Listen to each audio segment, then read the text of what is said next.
to have a little conversation with Carl about the book. For starters, can you explain the difference between self-help and unself-help?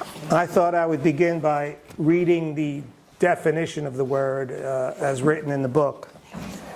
To unself refers to the act of removing oneself from a rigid focus on the self and ridding oneself of self-centeredness.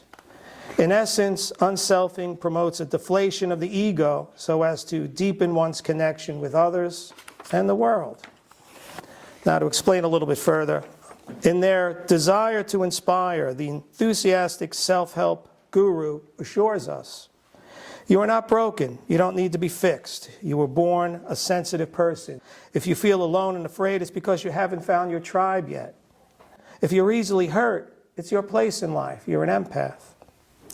This message may be one of goodwill, but it closes the door to transformation that will alleviate our suffering.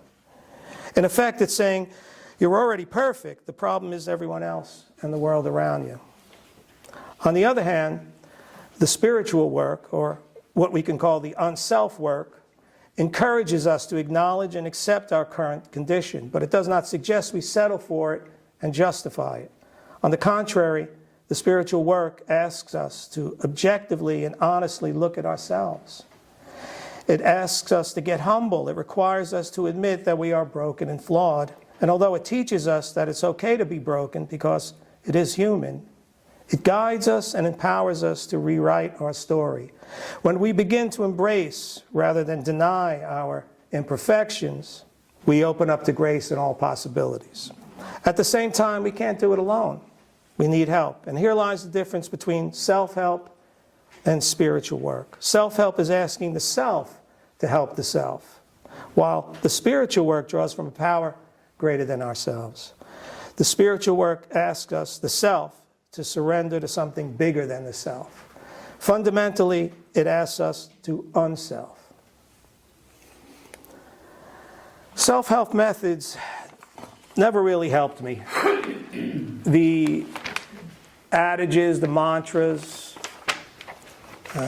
be positive, choose to be happy, let go of anger, forgive others, all made sense to me, but they didn't change anything.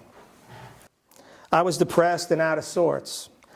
Looking back, I could see that how can the self help the self if the self is broken? So I discovered that I needed spiritual help. And the spiritual work, or unself work, was the missing component. Okay.